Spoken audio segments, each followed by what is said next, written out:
পুরুষোত্তম পরম প্রেমময় শ্রী শ্রী ঠাকুর অনুকূল চন্দ্রের শ্রীচরণে প্রণাম জানিয়ে শুরু করছি আজকে মূল আলোচনা। ছোট দাদা মায়েরা, এই মুহূর্তে যে যেখান থেকে দেখছেন সবাইকে আমার আনন্দিত জয়গুরু।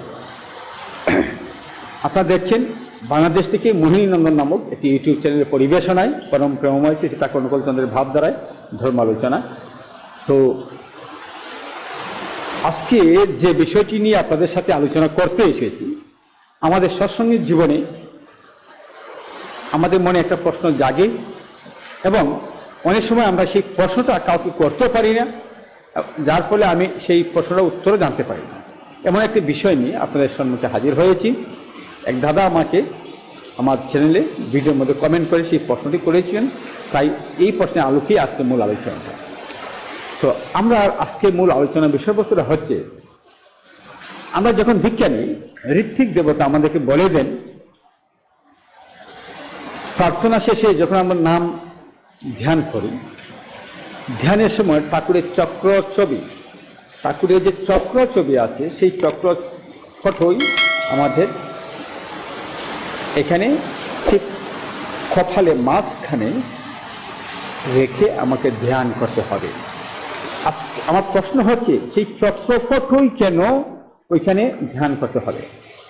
স্বাগত আরো অনেক বিগ্রহ, অনেক ফটো বা অনেক ছবি আমরা পাই, দেখতে পাই, কিন্তু অন্য কোনো ছবি বা অন্য কোনো ফটোর কথা বলা হয়নি কেন?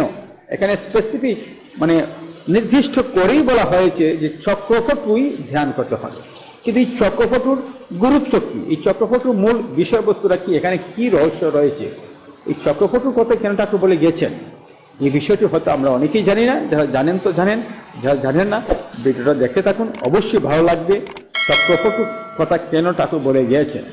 তো চলুন শুরু করি। তার আগে বলে রাখি বন্ধুরা, যদি আপনি আমাদের চ্যানেলে নতুন হয়ে থাকুন অবশ্যই চ্যানেলটি সাবস্ক্রাইব করবেন, পাশে থেকে বেল আইকন বাজিয়ে রাখুন, তাহলে পরবর্তী ভিডিওগুলো সবার আগেই পৌঁছে যাবে আপনার কাছে। আর কমেন্ট করতে ভুলবেন না, আপনি কোথা থেকে দেখছেন কিংবা কেমন লাগছে, অথবা কমেন্টে জয়গুরু লিখতে পারেন। একটা লাইক করতে ভুলবেন না, আর যদি পারেন ভিডিওটা শেয়ার করে দিলে আর অন্য গুরু বাইরে দেখতে পাবেন। জয় গুরু। বসে আছেন ভক্তগণ, তাকে ঘিরে অনেকে অনেক প্রশ্ন জিজ্ঞাসা করছেন। সেই ধারাবাহিক অনুসারে শৈলেন্দা প্রশ্ন করলেন ঠাকুরকে, আমাদের দীক্ষাদানের সময় যে চক্রপটু ধ্যান করার কথা বলতে হয়, সে ঠাকুর তখনই বলেন, ওটা আমি আগে করিনি, পরে হয়েছে। পিসি সরকার যখন আশ্রম মানে পাবনাতে গেলেন, তখন তার সাথে কথায় কথায় লাইট রিফ্লেকশনের মানে আলোর প্রতিফলনের কথা উঠল। সে বলল, শাস্ত্রে এরকম যন্ত্রের কথা আছে, ওই রকম গোলাকার একটা যন্ত্রের মধ্যে যদি মনোসংযোগ করা যায়, তাতে একটা মেকানিক্যাল পাস মানে যান্ত্রিক প্রযোজনা মতন হয়, আর তাতে ব্রেন পাওয়ার মানে মস্তিষ্কের শক্তি বাড়ে। তখন আমি সাদা কালো করে এই ষোড়শ দল চক্রের আইডিয়া দেই।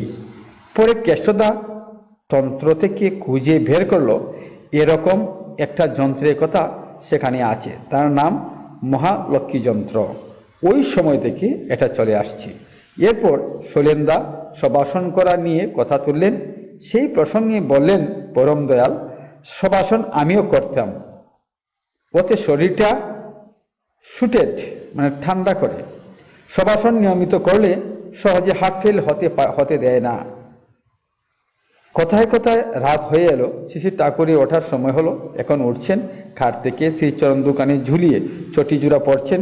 চটি পরে উঠে দাঁড়াতে দাঁড়াতে বলেন, আমি যা কই তা একটুখানি করলেই মানুষ বুঝতে পারবে ঠেলাটা কি।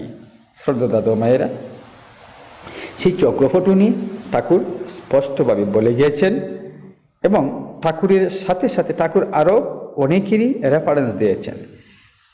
তিনি কি বলে গেছেন? পিসি সরকার বলেছেন, পিসি সরকারের মতামত হচ্ছে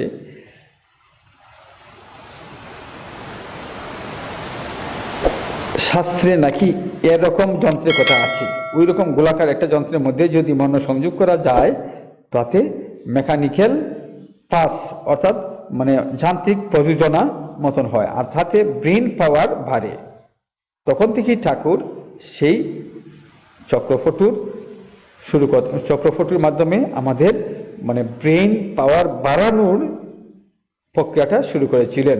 পরবর্তীতে কেশবদাও মানে তন্ত্র থেকে খুঁজে পেয়েছেন, মানে শাস্ত্র ঘাটিয়ে বিভিন্ন তন্ত্রমন্ত্র থেকে তিনি ঘাটিয়ে বের করলেন যে এরকম একটা যন্ত্রের কথা সেখানে বলা আছে, তার নাম মহালক্ষ্মী যন্ত্র। ওই সময় থেকে মূলত ঠাকুর সেই চক্রফটু প্রবর্তন করলেন। আমরা সৎসঙ্গ জগতে আমরা অদ্যাবধি সেই প্রবর্তনকে মানে সেই ধারাবাহিকতাকে মেনে আসছি। আমরা ধ্যানের সময় সেই চক্রফটুই আমাদের মস্তিষ্কে ধারণ করি এবং যে কোনো সময় নাম জপ করতে আমাদের যখন ধ্যান করার প্রয়োজন পড়ে সেই চক্রফটুই আমরা ধ্যান করি, এবং এটাই হোক আমাদের নিয়ম নীতি অভ্যাস। ঠাকুরের আদেশ পালন করাই হচ্ছে আমাদের মূলত প্রধান লক্ষ্য। তাই যদি হয় তাহলে ঠাকুরের সেই চক্রফটু ধ্যান করে আমাদের জন্য মঙ্গলদায়ক। সাথে দাদা মায়েরা ভালো থাকুন। আবার সবাইকে রামানন্দ জয়গুরু জানিয়ে বিদায় নিচ্ছি আমি, মাস্টার দিলীপ। জয় গুরু।